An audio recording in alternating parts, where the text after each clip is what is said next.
So this is going to be the second part of my response to John Lennox. It was about 2 months ago that I did the last part, and that's kind of about how I'm going to stagger them, I think. If you haven't watched the first part, by all means you can go and do so, but it's not necessary, because what I'm doing is I'm doing a response to a 90-minute video of John Lennox. John Lennox, the professor of mathematics, philosopher of science, and most importantly, quite well-known Christian apologist.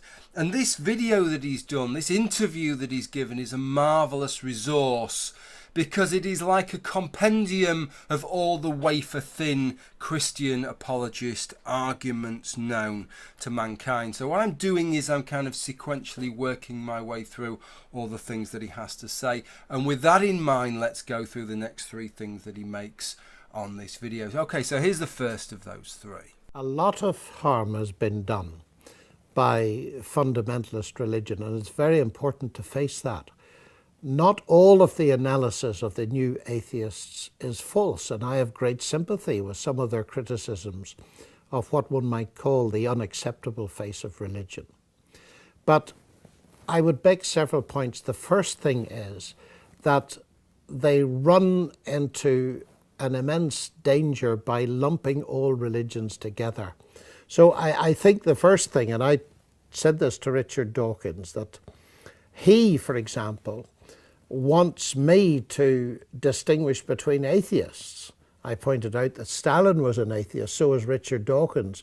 Would they want me to attribute the kind of atrocities that Stalin committed to them? Of course they wouldn't, and I'd protect them against that accusation.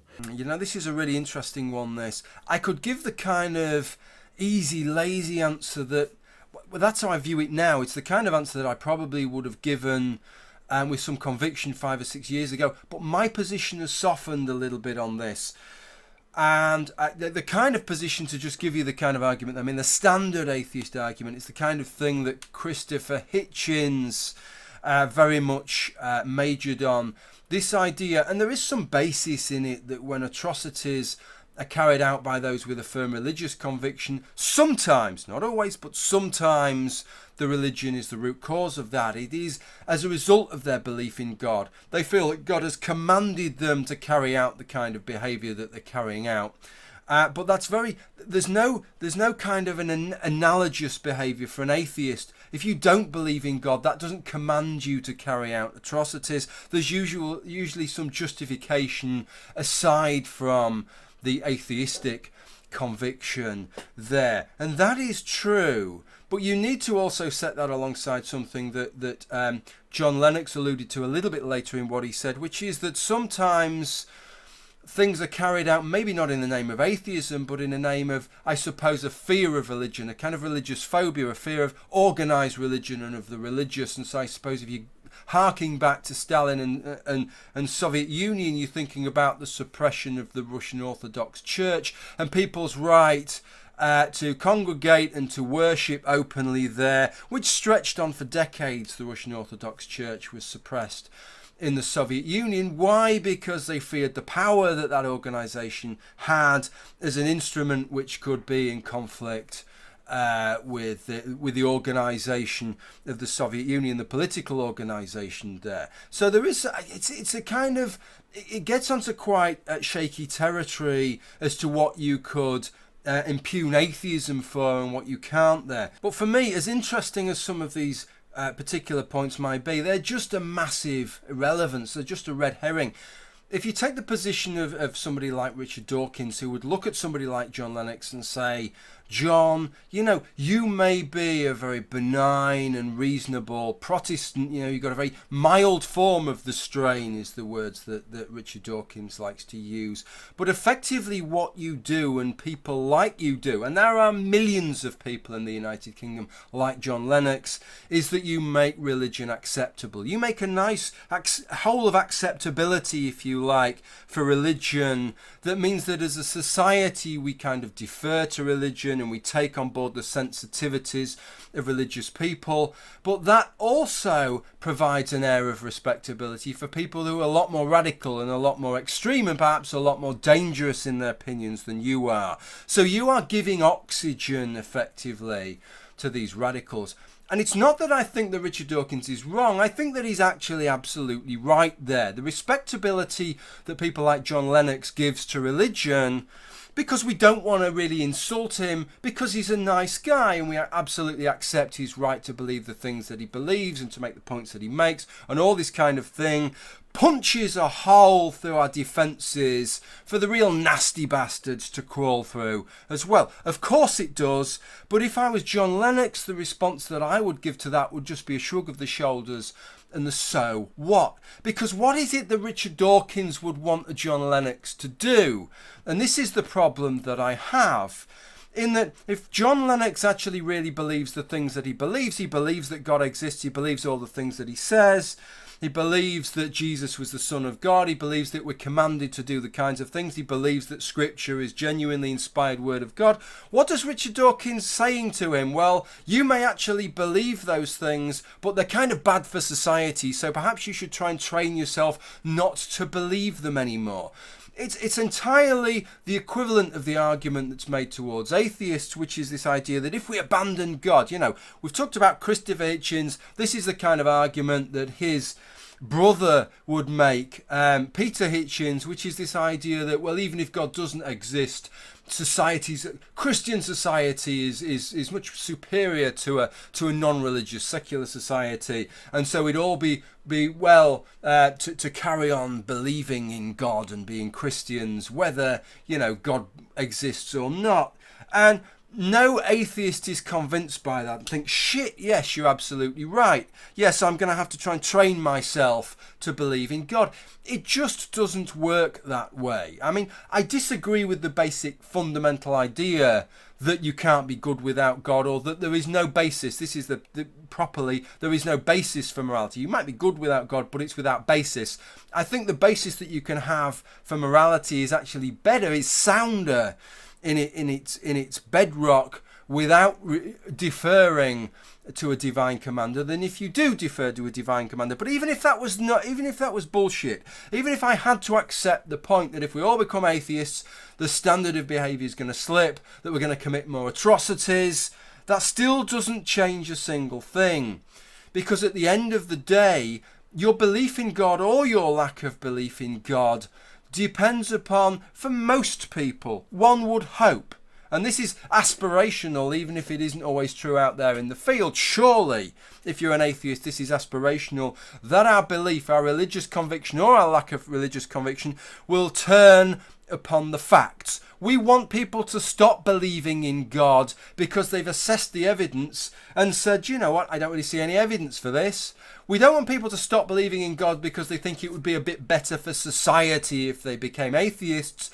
And we wouldn't want people to stop being atheists or to continue being Christians in name only because they think it will make society a better place. So that's why I agree with John Lennox in this. I think it's a kind of futile thing to hit the theist with, to blame them for the actions of the more devout, the more radical, the more extreme, or to suggest that in some way they're punching a little hole of acceptability, because even if they are, so what? That doesn't alter what they believe. Okay, so a little bit of agreement there, but that's kind of where the agreement ends. Let's move on to the next point. One of the issues related to the who created the creator is this, that Richard Dawkins, and it's the heart of his argument in chapter 4, I think, of his book, he says that God is clearly no solution to any question because, by definition, God is more complex than the thing you're trying to explain. So that's absurd. And I want to say, no, it is not absurd. That in ordinary life we're used to this all the time. And the illustration I often give is that if in a cave in China we find 2 scratches, simply 2 scratches, and a Chinese archaeologist exclaims, human intelligence, and I say, but don't be ridiculous, those are only 2 scratches. You're postulating a human mind to explain them. The human mind's far more complex than those 2 scratches, so your explanation is no explanation at all.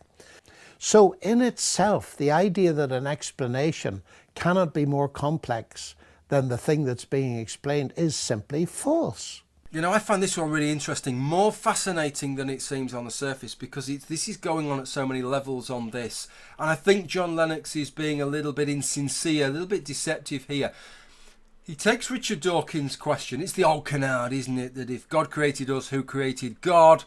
And then he gives us an explanation which is, I would say, not just superficially reasonable, but is reasonable. Everything he says is reasonable. But what he says is not a counter to, it doesn't really touch upon the question that Richard Dawkins gave. In fact, in many ways, it just justifies the question that Richard Dawkins asks. And William Lane Craig makes a very similar analysis. What William Lane Craig says effectively is something along the lines of you can posit that X is the explanation for Y without knowing what the explanation of X is. In other words, you can say that you can hypothesize or postulate that God created the universe and is the explanation for the universe without knowing what the explanation or the cause of God is, right? You don't have to be able to answer that question to be able to say that God is the cause of the universe. And of course, both of these two fellows are right in that regard. But that is just suggesting that God is somewhere down some chain of explanation, some chain of causality. But that is not what is being claimed. What is being claimed is that God is the ultimate explanation, and that is what the explanation that John Lennox here fails to take account of, especially when he's claiming that you can explain something that is complex with something which is even more complex. Of course you can. Nobody is suggesting for one moment that you cannot explain something that is complex with something that is more complex. But if what you're saying is that this first thing needs to be explained because it is complex, and your explanation is something which you're admitting is even more complex, then how can you then say that that doesn't require an explanation, or that just somehow provides its own explanation, that the God that he believes in somehow provides its own explanation for why he cannot abide great apes masturbating in their own bedrooms, right? That is the bit that beggars belief, and that is the bit that people like Richard Dawkins are objecting to when they say, okay, so you're positing God as this explanation for the universe, but God looks suspiciously like something that's going to need explaining there. That is the point, and that is something that John Lennox has beautifully tried to sidestep there by doing this kind of political business. Politicians love to do this, where they give you an explanation that is entirely reasonable, but it doesn't answer the question that was asked. Sometimes people like me who are scientists and believe in God are accused of believing in a God of the gaps, which amounts, crudely put, to, well, we take some phenomenon in the universe, I can't explain it, therefore God did it. And it needs to be emphasized there that although gaps may be interesting, and we can come to those in a minute, the major evidence for God is not in what we don't understand, but in what we do understand. First of all, in the very fact we can do science, that, to my mind, is one of the great evidences of a divine mind behind the universe, as I argued earlier. So I suppose if you wanted to categorise the argument that he's making here, you'd probably give it a name like the argument from science or something like that, in the same way as you have the argument from divine revelation, the argument from design, or the argument from scripture or something like that. But one of the times that I talked about this in the past, I gave this a name, and the name that I gave it I think is a little bit more apt, which is the argument from cake and eat it, because that is effectively what he is appealing to here. What he's suggesting, if you set it alongside everything else that apologists believe in, is that there are two categories of evidence for God. The first category is the miraculous, and the second category is the absence of the miraculous, because that is what he's suggesting here. What a miracle is the suspension of the laws of nature. It's science breaking down. It's when those little methodical, repeatable rules of science don't work, and something unexpected, something untoward that we cannot explain scientifically happens.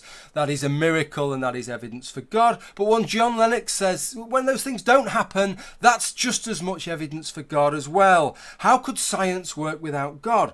What do you actually need for science to work? We dress science up, we make it into this really complicated sounding thing, but really all you need for science to work is repeatability. That is the one thing that you need. If you have a universe where everything is repeatable, where everything is consistent and predictable, and it's hard to imagine a universe that wouldn't be like that, functioning in actual fact, life existing or anything existing, if that was not the case. But given that those things happen, then science can take place, because it means that if you do A and B, you get C. And if you do A and B, you always get C. Or at least if you, I suppose, quantum mechanics messes it up a little bit. But even then, on a statistical level, if you do A and B enough times, you know statistically C will be the result that you get there. So there is always that element of predictability, of repeatability, of consistency. And that is all that science is. And what he's suggesting is that is evidence. That we should live in that kind of a universe is evidence for God. But when that doesn't work, well, that's evidence for God as well. In fact, in an old video, I say old, it was only a couple of years ago now, I had a little bit of fun with this, and I imagined let's imagine if the religious adherents treated the mundane in the same way as they treat the miraculous as evidence for God. How would that pan out? And this is what I came up with then. Reverend Badger Buggerer, perhaps you could describe for us exactly what it is that's got Christians so excited, and what's brought you to this small church here today. Oh, this is a marvellous day.